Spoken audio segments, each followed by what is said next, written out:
اعوذ باللہ من الشیطان الرجیم بسم اللہ الرحمن الرحیم وَإِن كَادُوا لَيَفْتِنُونَكَ عَنِ الَّذِي أَوْحَيْنَا إِلَيْكَ لِتَفْتَرِيَ عَلَيْنَا غَيْرَهُ وَإِذًا لَاتَّخَذُوكَ خَلِيلًا وَلَوْلَا أَن ثَبَّتْنَاكَ لَقَدْ كِدتَّ تَرْكَنُ إِلَيْهِمْ شَيْئًا قَلِيلًا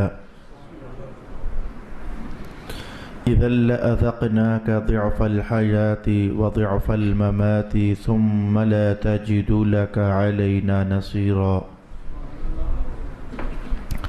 وَإِن كَادُوا لَيَسْتَفِزُّونَكَ مِنَ الْأَرْضِ لِيُخْرِجُوكَ مِنْهَا وَإِذًا لَا يَلْبَثُونَ خِلَافَكَ إِلَّا قَلِيلًا سُنَّةَ مَنْ قَدْ أَرْسَلْنَا قَبْلَكَ مِنْ رُسُلِنَا وَلَا تَجِدُ لِسُنَّتِنَا تَحْوِيلًا صدق اللہ مولانا العظیم الصلاة والسلام علیک یا سیدی یا رسول اللہ الصلاة والسلام علیک یا سیدی یا حبیب اللہ الصلاة والسلام علیک یا سیدی یا شفیع المذنبین وعلى آلک واصحابک یا سیدی یا رحمة للعالمین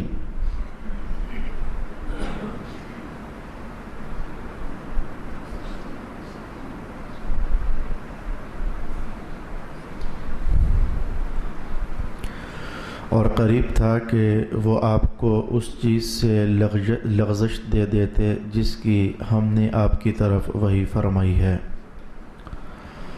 تاکہ آپ اس وحی کے علاوہ کوئی اور بات ہم پر گھڑ دیں، اور تب یہ لوگ ضرور آپ کو اپنا دوست بنا لیتے،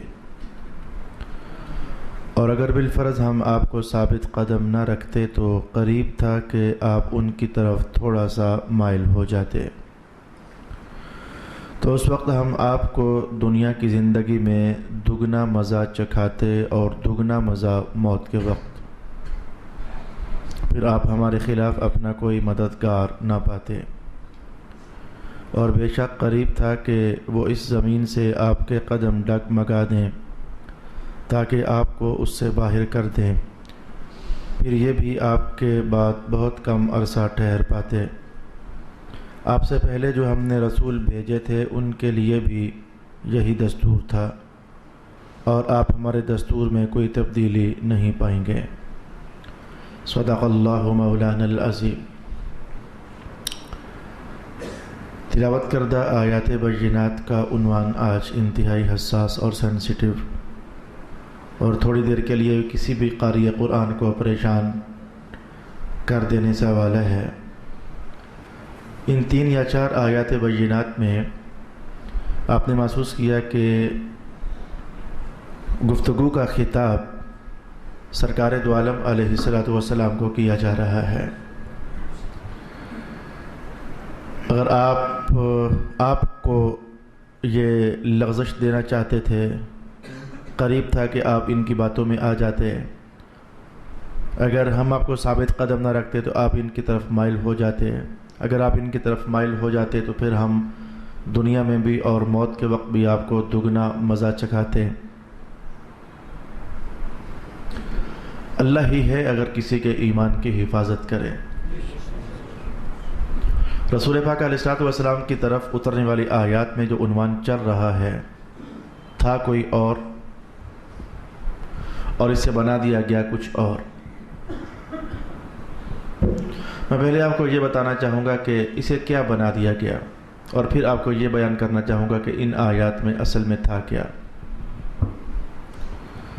یہ انسانوں کی دوہری روش بڑے پرانے زمانوں سے ہے، بلکہ کہا جائے تو ٹھیک ہوگا صدیوں سے ہے۔ اللہ رب العالمین کو ماننا ہے، یہ بھی بہت سارے انسان چلتے رہے ہر دور میں، نہیں ماننا ہے یہ بھی چلتے رہے۔ اللہ جس دور میں جس نبی کو بھی بھیجوا دے اس دنیا میں مخلوق خدا کی ہدایت کے لیے، تو اسے نبی تسلیم کر لینا ہے۔ ایسے لوگ بھی دنیا میں چلتے رہے، اور ہم نہیں مانتے کہ یہ نبی ہیں، ایسے بھی چلتے رہے۔ ان تمام تر عنوانات میں سے ایک عنوان یہ نبی گناہ گار ہوتے ہیں. کچھ لوگوں نے کہا ہم نہیں مانتے اور آج تک وہ لوگ ہیں اور ہم ہیں وہ الحمدللہ. ہم اہل سنت کہتے ہیں کہ اللہ کا کوئی نبی، اللہ کا کوئی رسول کوئی گناہ نہیں کرتا. اللہ تعالیٰ انہیں محفوظ رکھتا ہے، بچا کے رکھتا ہے، وہ معصوم ہوتے ہیں. اور ایسے لوگ بھی چلتے رہے اور زمانوں سے چلے آ رہے ہیں. انبیاء گناہ گار ہوتے ہیں، خطائیں کر لیتے ہیں، نافرمانی ان سے ہو جاتی ہے. تو جو اس کیٹیگری کے لوگ ہیں کہ انبیاء گناہ نہیں کرتے، اللہ کا فضل یہ مسلمان ٹھہرے. اور جو عشق و ماشق کے لوگ ہیں کہ جنہوں نے اس طرح کی باتیں کی کہ رسول گناہ کر سکتے ہیں، انہیں کہتے ہیں منکرین عصمت نبوت. نبیوں کی عصمت کا انکار کرنے والے لوگ، منکر انکار کرنے والے لوگ. نبی معصوم نہیں ہوتے، ان سے خطائیں ہو سکتی ہیں. ہم کہتے ہیں نبی معصوم ہوتے ہیں، ان سے خطائیں نہیں ہو سکتی ہیں. اللہ انہیں اپنے فضلوں سے ہمیشہ بچا کے رکھتا ہے. تو دو طرح کے لوگ ٹھہرے، عصمت انبیاء کے قائل جیسے کہ ہم، اور عصمت انبیاء کے منکر جیسے کہ جو لوگ بھی صدیوں سے چلے آ رہے ہیں. تو جن لوگوں نے آخر کہا کہ انبیاء سے خطائیں ہو سکتی ہیں، گناہ ہو سکتے ہیں، اللہ پاک ان سے بھی ناراض ہو سکتا ہے، آخر ان کے دلائل کیا ہے؟ انہوں نے اپنے دلائل کے لیے قرآن پاک کی ان آیات کا انتخاب کیا جو آج میں نے آپ کے لیے تلاوت کی ہیں. ایک نظر میں آپ کو ایسے ہی بیان کروں گا تاکہ آپ کی عقل ذرا قریب ہو جائے کہ انہوں نے ان آیات سے کیا سمجھا ہے، اور پھر اس کے بعد میں آپ کو وہ بیان کروں گا جو اہل حق نے ارشاد فرمایا ہے. پہلی آیت میں ذرا غور کیجئے. منکرین نے عصمت نبوت کہتے ہیں کہ رب کائنات نے کہا قریب تھا کہ اے محبوب وہ کافر لوگ آپ کو لغزش دے دیتے. تو نبی لغزش کھا سکتا ہے، تبھی تو رب کائنات نے کہا کہ وہ کافر قریب تھا کہ آپ کو لغزش دے دیتے. نبی لغزش کھا سکتا ہے. تو پھر قریب تھا کہ آپ ہم پر وہ بات گھڑ دیتے جو ہم نے نہیں اتاری آپ پر، وہی سے ہٹ کر کچھ اور ہم پر گھڑ دیتے. تو وہی کے علاوہ کچھ اور بول دینا، اللہ پر افتراء کر دینا، کذب بیانی کر دینا ہو سکتا ہے نبیوں سے. قرآن پاک کہہ رہا ہے. اور ایک دم سے کوئی سب انسان یہ آیات سن کر اچھا خاصا پریشان ہو سکتا ہے. آج ہماری گفتگو کا حصہ بنا، اس لیے میں ان آیات پر اچھا اور مندہ دونوں پہلو آپ کے سامنے لاؤں گا. پہلی آیت سے آپ نے دو بار محسوس کیا کہ منکرین عصمت نبوت جو لوگ ہوتے ہیں انہوں نے کہا کہ نبیوں سے لغزش ہو سکتی ہے، تبھی تو رب کائنات کہہ رہا ہے. آیت نمبر 2 سنیے. وَلَوْلَا أَن ثَبَّتْنَاكَ لَقَدْ كِدتَّ تَرْكَنُ إِلَيْهِمْ شَيْئًا. اگر اللہ کا فضل آپ کو بچا نہ لیتا تو آپ تو مائل ہو گئے تھے ان کی طرف. تو نبی مائل ہو سکتا ہے کافروں کی طرف، تبھی تو اللہ تعالیٰ فرما رہا ہے. آپ نے تیسرا استدلال منکرین نے عصمت نبوت کا سن لیا. آیت نمبر 4 سنیے. اِذًا لَأَذَقْنَاكَ ضِعْفَ الْحَيَاةِ وَضِعْفَ الْمَمَاتِ. اگر ایسا ہو جاتا کہ آپ ان کافروں کی طرف مائل ہو جاتے تو پھر اللہ آپ کو دگنا مزہ چکھاتا. تو اللہ تعالیٰ سزا کی بات کر رہا ہے. اللہ تعالیٰ دگنا مزہ چکھانے کی بات کر رہا ہے. تو لامحالہ پھر یہ سمجھ آتی ہے کہ اللہ تعالیٰ نبیوں سے ناراض ہو سکتا ہے، نبیوں سے غلطیاں ہو سکتی ہیں، تبھی تو اللہ پاک انہیں عذابوں کی وعید بتا رہا ہے. موت کے وقت بھی دگنا عذاب، دنیا کے اندر بھی دگنا مزہ چکھا سکتا ہے. اعوذ باللہ من الشیطان الرجیم. یہ 4 استدلال منکرین عصمت نبوت نے یہاں سے کیے. آپ کے دل میں اگر یہ خیال ہے کہ رحمت صاحب قرآن تو کہہ رہا ہے، یہ قرآن جو کہہ رہا تھا وہ بیان ابھی تک ہوا ہی نہیں ہے، جو بیان ہوا ہے وہ قرآن کہہ نہیں رہا ہے. آئیں ذرا ایک ایک آیت کو سمجھنے کا اہتمام کرتے ہیں. پہلی آیت وَإِن كَادُوا لَيَفْتِنُونَكَ عَنِ الَّذِي أَوْحَيْنَا إِلَيْكَ. آپ تیار ہو جائیے، ہم نے جو اصل جینون حقیقت ہے اسے سمجھنا ہے کہ کیا ان آیات سے یہ سمجھ آتا ہے کہ انبیاء لغزش کھا سکتے ہیں، یا کہ معاملہ کچھ اور تھا تو سمجھ کسی کو کچھ اور آ گئی. اصل ماجرا کیا ہے؟ تو جو غلط کہانی تھی میں نے آپ کو سنا دی. نبی لغزش کھا سکتے ہیں، قرآن میں لکھا ہوا ہے. وہی اترے کچھ اور، نبی کچھ اور بول دیں اللہ کے معاملے میں تو ایسا ہو سکتا ہے، قرآن میں لکھا ہوا ہے. یہ منکرین یوں تقریر کرتے ہیں. میں آپ کی خدمت میں اس آیت کو سمجھانے کے لیے سب سے قوی ترین بیان لانا چاہوں گا حضرت ابن عباس کا رضی اللہ تعالی عنہ. ایک صحابی رسول ہے، وہ دیکھتے ہیں کہ وہ اس آیت کو کیا سمجھتے ہیں. بنو ثقیف کے کچھ لوگ رسول پاک علیہ الصلوۃ والسلام کی خدمت میں حاضر ہوئے. کہنے لگے اسلام قبول کرنا چاہتے ہیں پر ہماری 2-3 شرطیں ہیں. ایک شرط تو یہ ہے کہ بس 1 سال کی ہمیں مہلت دے دیں، ہم لات کی جی بھر کر عبادت کر لیں تو پھر اس کے بعد اسلام قبول ہو جائے گا. رسول پاک علیہ السلام نے انکار کر دیا. دوسری شرط کہنے لگے کہ جو ہماری وادی ہے جہاں سے ہم آئے ہیں، ہمارا قبیلہ، تو جیسے آپ نے مکہ کو حرم بنا دیا ہوا ہے، مکہ کے بڑے احترامات ہیں، بڑے احکام ہیں اس کا کانٹا نہ توڑا جائے، اس میں شکار نہ کیا جائے. من دخلہ کان آمنا، اگر گناہگار سے گناہگار شخص بھی اس حرم میں داخل ہو جائے تو اس کو پناہ مل جاتی ہے. جیسے یہ احکام مکہ کے لیے آپ نے فرمائے ہوئے ہیں تو بس ذرا 1 سال کے لیے ہمارے علاقے کو بھی آپ حرم بنا دیں، عرب والوں کو پتہ چل جائے کہ بنو ثقیف ہیں کون. جیسا حرم مکہ ویسا حرم ان کا علاقہ، جو حکام ادھر وہ حکام ادھر، ثابت کر دیں آپ 1 سال کے لیے، لوگوں کو پتہ چل جائے ہم ہیں کون، پھر ہم اسلام قبول کر لیتے ہیں. رسول پاک علیہ السلام نے انکار کر دیا. اچھا، اب بنو ثقیف کو جو خبریں ملی ہوئی تھیں رسول پاک علیہ السلام کے متعلق، وہ خبریں یہ تھیں کہ محمد مصطفیٰ لوگوں کو دین کی طرف بلانے میں بڑے حریص واقع ہوئے ہیں.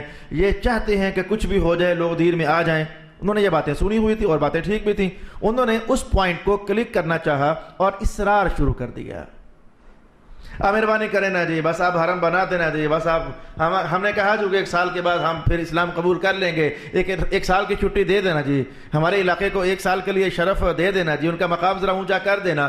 اصرار اصرار اصرار اصرار. اب رسول پاک علیہ السلام محسوس کر رہے تھے کہ میں کیسے انہیں اجازت دے دوں، یہ تو اللہ کے احکام ہیں، اللہ جو حکم نازل فرماتا ہے میں تو اسی کے مطابق آگے ابلاغ کرنے والا ہوں، تو میں کیسے ان کو یہ کہہ دوں، یہ کتنی بے جا سی بات کر رہے ہیں. تو حضور نے جب یہ محسوس کیا کہ یہ اصرار کر رہے ہیں تو حضور خاموش ہو گئے کہ بس اب میں تمہیں سمجھا چکا بات، تم پھر اصرار کیے جا رہے ہو. تو حضور رحمت عالم خاموش ہو گئے. جب حضور خاموش ہو گئے تو بنو ثقیف والوں کو شک سا پڑ گیا کہ لو بھائی لگتا ہے کہ بات بن گئی، لگتا ہے کہ بات بن گئی. محمد جو چپ کر گئے ہیں نا، لگتا ہے کہ ہمارا وہ حربہ کامیاب ہو گیا. رب کائنات نے ان کے حربوں، ان کی چال بازیوں کو 13ویں سپارے میں یوں ارشاد کیا، اتنے مکار تھے، اتنے عیار تھے. ان کان مکرہم لتزول منہ الجبال، کہ ان کے مکاریاں اتنی زیادہ تھیں کہ اگر وہ پہاڑوں پر ڈال دی جاتی تو پہاڑ بھی ہل جاتے، جگہ چھوڑ جاتے. اتنی زیادہ مکاریاں اور عیاریاں وہ کیا کرتے تھے. جب انہوں نے یہ دیکھا تو اپنے ہی دل میں سوچ لیا لو کام بن گیا. یا ان کے دل کی کہانی تھی، کام بن گیا، لگتا ہے کہ بات مان لی جائے گی، لگتا ہے کہ محمد ہماری طرف مائل ہو جائیں گے. رسول اللہ علیہ السلام تو خاموش تھے کہ میں تمہیں کہہ چکا نا کہ نہیں، تم پھر اصرار کیے جا رہے ہو، بس میں چپ، اب میں تمہیں اور کیا کہوں. میں حضور تو اس انداز میں خاموش، انہوں نے سمجھا کہ بس کام بن گیا، حضور چپ کر گئے ہیں. مولا کائنات نے ان کے جو دل کی کہانی تھی نا، یہاں وہ ارشاد فرمائی، محبوب لگتا ہے کہ یہ لوگ خود اس خیال میں ہیں اور سوچ میں ہیں کہ ان کا کام بن گیا. ان کادوا لیفتنونک، یہ آپ کو فتنہ میں ڈالنے میں کامیاب ہو گئے، یہ خیال کر رہے ہیں. اللہ نے اصل میں ان کا خیال بیان کیا ہے. ان یکاد الذین کفروا ان کادوا لیفتنونک عن الذی اوحینا الیک، ان کا خیال یہ ہے کہ ہم لغزش دینے میں کامیاب ہو گئے، ان کا خیال یہ ہے ہم بہکانے میں کامیاب ہو گئے. الفاظ دیکھو، ان کادوا وہ لوگ، لیفتنونک وہ آپ کو لغزش دینا چاہتے ہیں. معاملہ سارا ان کی طرف ہے. رب کائنات نے یہ نہیں کہا کہ لگتا ہے کہ آپ لغزش کھا جاؤ گے، کہا کہ وہ اپنے تئیں سوچنے لگ گئے کہ ہم لغزش دینے میں کامیاب ہو جائیں گے. مولا کائنات نے ان کی کہانی ارشاد فرمائی اور سمجھنے والا سمجھ رہا ہے کہ محمد لغزش کھا سکتے ہیں. یہ تو بالکل ایسے سمجھے کہ جیسے میری زندگی میں اور آپ کی زندگی میں ہزاروں بار ایسے ہوا ہوگا. بھی چند دن پہلے مجھے کچھ لوگ بلا کر لے گئے، آپ ہمارے ساتھ چلیں، آپ ہماری سفارش کریں، ہمارا ایک مسئلہ ہے، الجھا ہوا ہے. تو وہ بندہ آپ کا بڑا عقیدت مند ہے، چاہنے والا ہے، تو آپ ہماری سفارش کرو گے تو بات ہو جائے گی. اچھا، میں نے تو ایسا نہ کہا، لیکن جملے تو ایسے یار تیرا کام ہو گیا، بس تو مطمئن ہو جا، پریشان نہ ہو، میں ہوں نا جی، یا لوگ تو جملے بولتے ہیں نا، لیکن میں نے تو نہیں بولا تھا. مجھے پتا ہے کہ دنیا کے معاملات میں لوگوں کے لیے کوئی خطیب نہیں تو کوئی کچھ نہیں، دل ہو تو مانتے ہیں، دل ہو تو نہیں مانتے. لیکن یہ جملے تو آپ نے سنے نا، اور بس یار آپ سے کہہ دیا میں بس ہوں نا، کام ہو گیا آپ کا. تو بندہ اپنے ہی تئیں سوچ رہا ہوتا ہے کام ہو گیا، اگلا انکار بھی کر دیتا ہے، اگلا انکار بھی کر دیتا ہے. میں گیا، میں نے سفارش کی، میں نے کہا اللہ سے ڈر، اپنی آخرت بچا، وہ نہ مانا. تو بندہ اپنے تو ہی سوچے بس ہو گیا کام، آگے سے نہ ہو. کچھ ایسی کہانی تھی، وہ کافر سمجھے کہ لو ہمارا کام ہو گیا، محمد مان گئے، ہم جدھر بلانا چاہتے ہیں یہ آ جائیں گے، ہمارا علاقہ حرم بن جائے گا. رب کائنات نے ان کے اندر کی خوبص کہانی بیان کی. ان کادو، وہ لوگ، لیفتنونک، آپ کو وہ لغزش دینا چاہتے تھے، او عن الذی اوحینا الیک، اس وحی سے جو ہم نے آپ کی طرف نازل کی تھی، تاکہ وہ یہ چاہتے تھے کیا، لتفتری علینا غیرہ، تاکہ آپ ہم پر افترا کر دیں. وہی اتاری ہم نے کوئی اور ہے اور آپ کہے کچھ اور دیں. وہ اس بات کی امید آپ سے رکھ رہے تھے. وَإِذَا لَاتَّخَذُوكَ خَلِيلًا، اگر ایسا ہو جاتا تو وہ کہتے تھے پھر ہم آپ کو اپنا دوست بنائیں گے، پھر ہم آپ کو اپنا نبی مانیں گے، پھر ہم اسلام میں داخل ہوں گے. یہ تھی اصل میں پہلی آیت کے اندر کہانی جو کہ بیان کی گئی تھی. ان کے اندر کا خیال تھا کہ ہم کامیاب ہو گئے، مولا کائنات نے اسے بیان کیا، اور سمجھنے والا سمجھ رہا ہے کہ محمد لغزش کھا سکتے ہیں. اعوذ باللہ من الشیطان الرجیم. الفاظ نمبر 2، آیت نمبر 2 سمجھیے اس کے اندر کیا شرارت ہوئی. وَلَوْلَا أَن ثَبَّتْنَاكَ، اگر ہم آپ کو مضبوط نہ رکھتے، اگر ہم اپنا فضل آپ پر نہ کرتے، لَقَدْ كِدْتَ تَرْكَنُ إِلَيْهِمْ، تو پھر آپ تو ان کی طرف مائل ہو جاتے. تو نبی کافروں کی طرف مائل ہو سکتا تھا، یا ان لوگوں نے کہانی بیان کی، یا ان لوگوں نے کہانی بیان کی. مجھے حدیث کے الفاظ بار موقع یاد پڑ گئے. میں کافی دیر سے کوئی آیت سوچ رہا تھا، کوئی آیت میرے سامنے آئے، اور آئی آیت بھی سامنے آئی، لیکن حدیث کے الفاظ یاد پڑ گئے. ایک صحابی حضور کو اتنے اچھے لگتے تھے، حضور ایک دن فرمانے لگے کہ اگر تو کڑی ہوتا نا، اگر تو لڑکی ہوتا تو میں تجھے زیور پہناتا، تجھے کنگن پہناتا، لیکن مطلب یہ کہ تو لڑکی ہے نہیں ہے. تو حضور کے یہ کہنے سے کیا وہ لڑکی ہو گیا؟ اگر تو لڑکی ہوتا نا میں تجھے زیور پہناتا. اتنا اچھا لگتا ہے تو مجھے. رسول پاک علیہ السلام نے ایک بار یہ جملہ ارشاد کر دیا. میں اسے انداز بدل کر قرآن کا حوالہ آپ کے سامنے لاؤں گا. کون مسلمان کہہ سکتا ہے کہ نبی مشرک ہو سکتا ہے؟ کافر نہ ہو جائے گا جو یہ کہے گا کہ نبی شرک کر سکتا ہے. لیکن رب کائنات نے ایک مقام پر قرآن حکیم میں نبوت کی ذات کو آئینہ بنا کر لوگوں کو سمجھایا ہے. لَإِنْ أَشْرَكْتَ لَيَحْبَطَنَّ عَمَلُكَ، محبوب اگر آپ شرک کرتے نا بالفرض تو آپ کا عمل ضائع ہو جاتا. نبوت کو خطاب کیا، سمجھایا اصل میں لوگوں کو جا رہا ہے کہ جو شرک کر ہی نہیں سکتا، ہم اسے بھی سمجھا رہے ہیں، انہیں بھی کہہ رہے ہیں کہ اگر آپ بھی شرک کرتے بالفرض تو عمل ضائع ہو جانا تھا. حالانکہ یہاں شرک کا امکان بھی نہیں. نبی تو شرک مٹانے کے لیے تشریف لاتے ہیں، لیکن نبوت کو خطاب کر کے قشیری کہتے ہیں کہ نبوت کی ذات کو خطاب کر کے اصل میں امت کو سمجھایا جا رہا ہوتا ہے. اور ایسا تو کئی موقعوں پر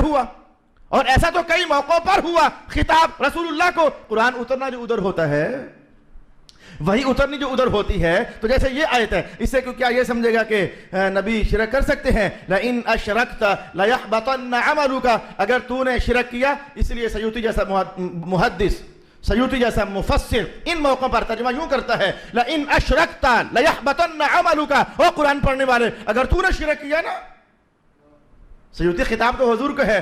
سیوطی کہتے ہیں نزول حضور پر ہو رہا ہے، حضور کے آئینے میں سمجھایا امت کو جا رہا ہوتا ہے.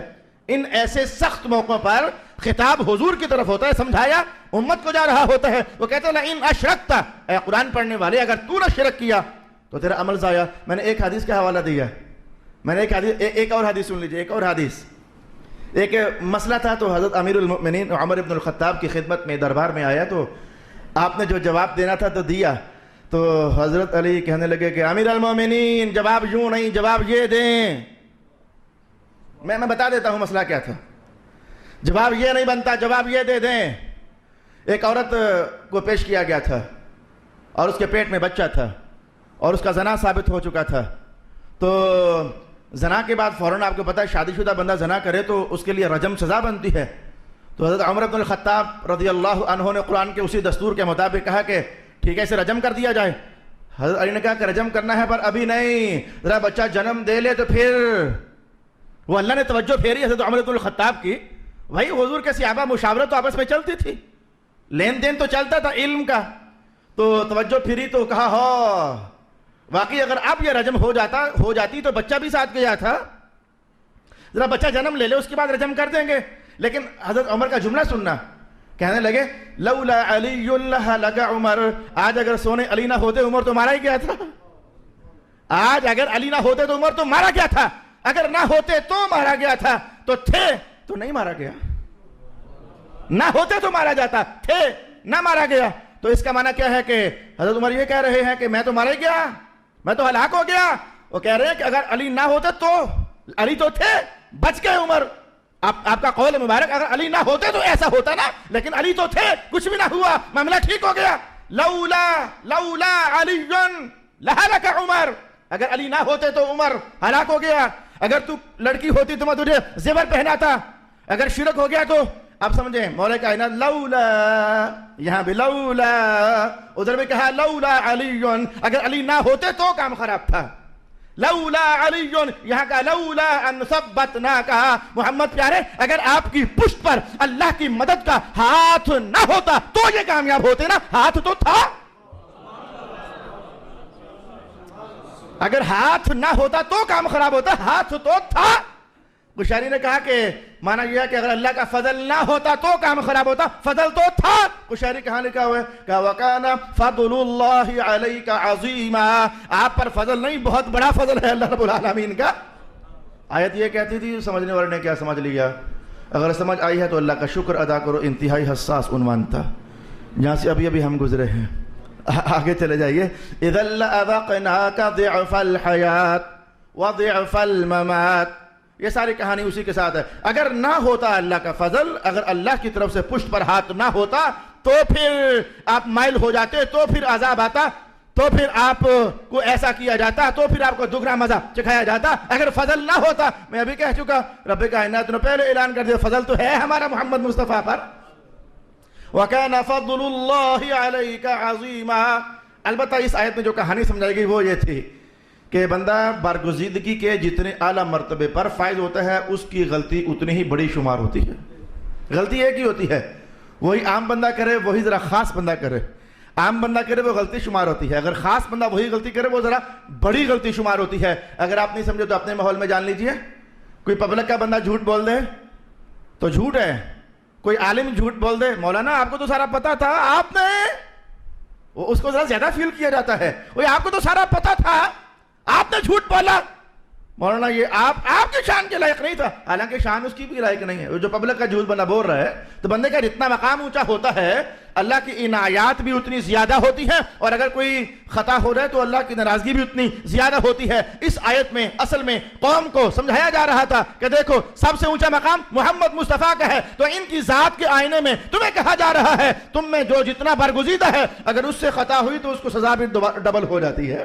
جو جتنا زیادہ عالم ہے، جو جتنا زیادہ سنجیدہ ہے، جو جتنا زیادہ اللہ کے قرب کے منازل میں فائز ہے، اگر اس سے خطا ہوئی تو اس کا عذاب بھی اتنا ہی زیادہ ہو جائے گا. ارشاد گرامی ہوا اذا لأذقناك ضعف الحياة وضعف الممات ثم لا تجد لك علينا نصيرا. مشکل مرحلہ ہمارا ختم ہوا. ایک اور آیت رہ گئی لیکن وہ جلدی سے ہم سمیٹ لیں گے. آج کا معاملہ ذرا حساس تھا، آتے آتے میرے پسینے نکل رہے تھے. اللہ کرے میری مدد ہو جائے اور میں جو کہنا چاہتا ہوں اور جو مفہوم قرآن یہاں بنتا ہے وہ میں کہنے میں کامیاب ہو جاؤں. اے اللہ تو بندوں کو سمجھا دے، ان کے ذہنوں کو کھول دے. مجھے ایسا محسوس ہوا کہ اللہ نے فضل کیا ہے اور بات کچھ سمجھ آئی ہے، اور نتیجہ یہی نکلا ہے کہ اللہ کے تمام انبیاء لغزشوں سے پاک ہوتے ہیں، خطاؤں سے پاک ہوتے ہیں، گناہوں سے پاک ہوتے ہیں. اللہ انہیں معصوم بنا کے رکھتا ہے، اللہ کی مدد کا حصار ان کے ارد گرد ہوتا ہے. اب میں جب کہ بات سمجھ آ گئی ہے اب میں آپ کو بتانے لگا ہوں. ایک ہے نبی، ایک ہے امتی. بلند مقام کس کا ہوا؟ نبی کا. یہ تو سمجھ آنے والی فوراً بات ہے. تو نبیوں کا جو اونچے درجے کا امتی ہوتا ہے نا، گناہ سارے کرواتا ہے شیطان. تو شیطان نے جو اونچے درجے کا امتی ہوتا ہے اس کے بارے میں کیا کہا تھا؟ الا عبادک منہم المخلصین. اے اللہ جو تیرے مقرب بندے ہیں ان پر میرا زور چل نہیں سکتا. تو اگر نبی کا کوئی امتی ہو لیکن مقرب درجے کا ہو تو شیطان وہاں ہاتھ جوڑے کہ میرا یہاں بس نہیں چلتا. تو اگر امتی پر بس چلے نہ تو نبی پر بس کیسے چل سکتا ہے؟ اب خود سمجھیں. ایک امتی کو، پاکیزہ درجے کے امتی کو شیطان گھیر نہ سکے تو پھر ایک نبی کو شیطان کیسے اس کے ساتھ کیسے داؤ لگا سکتا ہے؟ یہ میں نے قرآن کے انداز میں آپ کی خدمت میں عصمت نبوت کے حوالے سے ایک لائن تلاوت کرنا چاہیے. اب آگے بڑھ جائیے. وَإِن يَكَادُوا لَيَسْتَفِزُّونَكَ مِنَ الْأَرْضِ لِيُخْرِجُوكَ مِنْهَا. قریب تھا کہ یہ لوگ اس زمین سے آپ کے قدم ڈگمگا دیں. معنی یہ ہے کہ اس زمین سے آپ کو نکال دیں. قریب تھا کہ یہ اس قدر تیار ہو چکے تھے کہ اس زمین سے آپ کو نکال دیں. اِذًا لَا يَلْبَثُونَ خِلَافَكَ إِلَّا قَلِيلًا. اگر یہ نکال دیتے تو پھر آپ کے جانے کے بعد بچتے یہ بھی نہ، تھوڑا ہی زمانہ ٹھہرتے اللہ ان صاحب کو ہی مار دیتا. یہ آیت کیا کہتی ہے؟ اس آیت کے بارے میں ایک رائے یہ ہے کہ یہ مکہ کے ماحول میں اتری، اور ایک رائے یہ ہے کہ یہ مدینہ کے ماحول میں اتری، اور دونوں طرح کے مفاہیم سمجھ بھی آتے ہیں. آئیں جلدی سے سمجھ لیتے ہیں. آیت اگر مکہ میں اترے تو قرآن کہتا ہے کہ یہ مکہ والے قریب تھا کہ آپ کے قدم ڈگمگا دیں، آپ کو اس سرزمین سے نکال دیں. یہ اس کہانی کی طرف اشارہ جب یہ مکہ والے سر جوڑ کر بیٹھے تھے کہ کیا کرنا چاہیے محمد کے خلاف. ایک نے کہا تھا کہ وطن سے نکال دیتے ہیں. شیطان اسی مجلس میں آیا ہوا تھا، اس نے روکا ٹوکا اور کہا کہ یہ وہی حکم اب مر جاؤ، یہ کون سی تدبیر اور رائے تم نے قائم کی ہے؟ وہ تم جانتے نہیں ہو؟ اولا ترون حلاوت لسان محمد، کیا تم محمد کی زبان کی مٹھاس نہیں جانتے ہو؟ مکہ سے نکال دو گے، یہ مسئلے کا حل نہیں. یہ جدھر جائے گا اس کی زبان کے میٹھے بول سن کر غلاموں کے ہجوم ادھر اکٹھے ہو جائیں گے. یہ کیا بات تم نے کہی ہے؟ ایک کسی اور نے کہا کہ ایسا کرتے کہ قید کر دیتے ہیں. شیطان نے کہا یہ بھی نہیں. یہ جو میٹنگ ہوئی تھی یہ تاریخ کا حوالہ آپ سب جانتے ہو. یہ اس کی طرف اشارہ ہوا کہ محبوب یہ تو چاہتے تھے کہ آپ کو نکال دیں، انہوں نے تو سازش پوری کر دی تھی، پلاننگ پوری ہو گئی تھی ان کی. اگر آیت مکہ کی ہو تو معنی یہ بنتا ہے، اور اگر آیت مدینہ کی ہو تو پھر معنی کیا ہے؟ مدینہ والے بھی چاہتے تھے کہ حضور کو یہاں سے نکال دیں. یہ کس کہانی کی طرف اشارہ ہے؟ اس سے پہلے کبھی ہمارے درس میں یہ بات آئی نہیں ہے لیکن آج آ رہی ہے کہ مدینہ کے اندر یہودیوں نے محسوس کیا کہ محمد جب سے آئے ہیں ہمارا تو کنگلا پانے شروع ہو گیا ہے، لوگوں کی ساری توجہ ادھر ہو گئی ہے. اس سے پہلے سردار ہم، منڈیاں ہماری، کاروبار ہمارے، ٹھیے ہمارے، مراکز ہمارے، اسلحے ہمارے، سب کچھ ہمارا. اور محمد جب سے آئے ہیں تو لوگوں کی توجہ ہم سے ٹوٹی چلی جا رہی ہے. انہوں نے سازش کی، آئے اکٹھے ہو کر کہنے لگے کہ محمد آپ کہتے ہو ہم نبی ہیں. تو بات یہ ہے کہ نبی جب بھی اپنا دیش چھوڑ کر ہجرت کرتا ہے تو آج تک تاریخ یہ بتاتی ہے کہ وہ تو بیت المقدس جاتا ہے. ابراہیم ادھر آئے، موسیٰ ادھر آئے، سارے نبی تو ادھر جاتے رہے، بیت المقدس جاتے رہے. اور جد الانبیاء ابراہیم کا مسکن بھی ادھر تھا. اگر آپ واقعی آپ نبی ہیں تو پھر آپ ادھر جائیں نا. اصل معذر ہے کہ آپ نبی ہیں نہیں ہیں تو آپ کو خطرہ ہے کہ اگر آپ بیت المقدس گئے تو رومی آپ کو چھوڑیں گے نہیں. آپ جائیں نا، اگر نبی ہیں تو جائیں نا پھر ادھر، تاکہ اگر واقعی آپ نبی ہوئے تو نبی کی اللہ مدد کیا کرتا ہے تو رومی لوگ آپ کا کچھ بگاڑ نہیں سکیں گے. اچھا آپ بیت المقدس جائیں پھر ہم آپ کو نبی مانیں گے، کیونکہ آج تک سارے نبی مائیگریشن کرنے کے بعد بیت المقدس جاتے رہے. آپ وہاں جائیں تو ہم آپ کو نبی مان لیں گے. ابھی تک آپ میں کوئی نبوت کا عکس نظر نہیں آتا. بڑی پہچان ہے ہمارے پاس، سب نبی جب بھی ہجرت کرتے بیت المقدس جاتے. آپ بھی جائیں گے تو ہم مان لیں گے آپ نبی ہیں. رسول اللہ علیہ السلام نے محسوس کیا کہ اللہ کا حکم تھا کہ مکہ چھوڑ کر کے تو آپ مدینہ آئیں، وہ ہم آ گئے، اللہ کا حکم پورا ہو گیا. تو یہ جو کہہ رہے ہیں کہ ہم نبی آپ کو مان لیں گے، ہم اسلام قبول کر لیں گے، تو اگر میں وہاں کا چکر لگا لوں، شام جاؤں پھر وہاں سے ہو کر آ جاؤں، چلو واپس ادھر ہی آ جاؤں گا اور وہاں جا کر جو ان کا قول ہے وہ پورا ہو جائے گا، چلو اسلام قبول کر لیں گے اور یہ مر جانے دوزخ سے بچ جائیں گے. یہ دوزخ سے بچ جائیں گے. ایک چکر لگانے میں کیا حرج ہے؟ رسول پاک علیہ السلام نے رخت سفر باندھا اور رخت سفر باندھ کر کے تو مدینہ سے کوچ شروع کیا. ذوالحلیفہ جہاں سے آج وہ احرام باندھا جاتا ہے وہاں تشریف فرما ہوئے.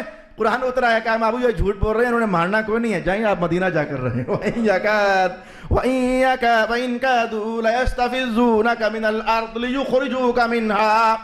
یہ تو لگتا تھا کہ اپنی شرارت میں کامیاب ہو گئے. تو وہ جو ہم نے وعدہ کیا ہوا ہے، ہمارا فضل ہے، فضل کے ہوتے ہوئے کون مار کھا سکتا ہے؟ ہمارا فضل ہے آپ پر.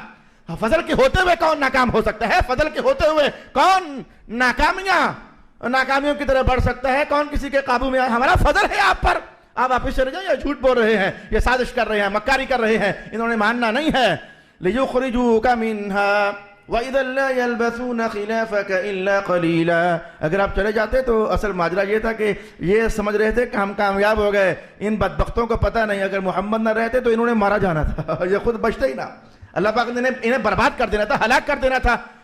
سنت من قد ارسلنا قبلک من رسلنا. آپ سے پہلے سب نبیوں کے ساتھ دستور کچھ ایسا ہی رہا. کیسا؟ ہجرت کرنے والا، ہاں جی یہ بھی قول کیا گیا. سب نبیوں کے ساتھ دستور کچھ ایسا ہی رہا. کیسا؟ قوم ستایا ہی کرتی ہے، یہ قول بھی کیا گیا۔ سب نبیوں کو قوموں نے ستایا، سب نبیوں کو یا کثیر نبیوں کو ہجرت کرنی پڑی۔ ہمارا دستور کچھ ایسا ہی رہا ہے۔ وَلَا تَجِدُوا لِسُنَّتِنَا تَحْوِيلًا، تو آپ اللہ کا دستور بدلا ہوا نہیں پاؤ گے۔ یہ نبوت کی راہیں، منزلیں بڑی اونچی ہوتی ہیں لیکن راہیں بڑی کٹھن ہوتی ہیں۔ نبوت کی راہوں پر چلنا، اللہ جنہیں نبی بناتا ہے تو اپنے فضل کی تھپکیاں دے کرتے پھر ان کو زندگی بھر محفوظ بھی فرماتا ہے۔ وہ عیسائیوں نے تھوڑا زور لگا لیا تھا، آج اس کمرے میں داخل ہو گئے تھے جہاں عیسیٰ علیہ السلام تھے اور قتل کرنے کا پکا منصوبہ تیار کر لیا تھا۔ اور جو پہلا بندہ اندر داخل ہوا تو رب کائنات نے جبریل کو بھیج کر عیسیٰ علیہ السلام کو آسمانوں پر اٹھا لیا اور اس کا چہرہ تھوڑی دیر کے لیے عیسیٰ علیہ السلام جیسا بنا دیا۔ وہ تو نبیوں کو قتل کرنے کے لیے کمرے میں داخل ہو گئے، تو جب باقی جو باہر کھڑے تھے انہوں نے انتظار کیا، بندہ باہر نہیں آیا۔ جو ہی اندر داخل ہوئے تو دیکھا اندر عیسیٰ ہے، خیال دل میں گزر گیا، اچھا تو نے ہمارا بندہ مار دیا ہے۔ وہ اسے عیسیٰ ہی سمجھ رہے تھے، تو نے ہمارا بندہ مار دیا ہے، حالانکہ وہ بندہ انہی کا تھا، انہی کا بندہ تھا۔ وہ اللہ پاک نے وہ اپنی قدرت سے اس کا چہرہ تھوڑی دیر کے لیے وہ خد و خال بدل دیے، تو مارے غصے کہ انہوں نے اسی بندے کو مار دیا اور باہر کا شور ڈال دیا، ہم نے عیسیٰ کو مار دیا، قتل کر دیا۔ مولا کائنات نے کہا ما قتلوہ، نہیں مارا، نہیں مارا، ما قتلوہ وما صلبوہ ولکن بل رفعہ اللہ الیہ، عیسیٰ کو مارا نہیں ہے، اللہ نے انہیں آسمانوں پر اٹھا لیا ہوا ہے، اپنے پاس بلا لیا ہوا ہے۔ بس ایسی کہانیاں ہر نبی کے ساتھ چلتی رہیں۔ لا تجدوا لسنتنا تحویلا، آپ ہمارے طریقے میں تبدیلی نہیں پاؤ گے۔ جہاں بھی خیر کی آواز ہوتی ہے وہاں شر اردا گرد گھومتا ضرور ہے، شرارت ضرور کرتا ہے، پنگا بازیاں ضرور کرتا ہے، لیکن ہمیشہ اللہ کی مدد خیر کے ساتھ ہوتی ہے۔ صدق اللہ العظیم۔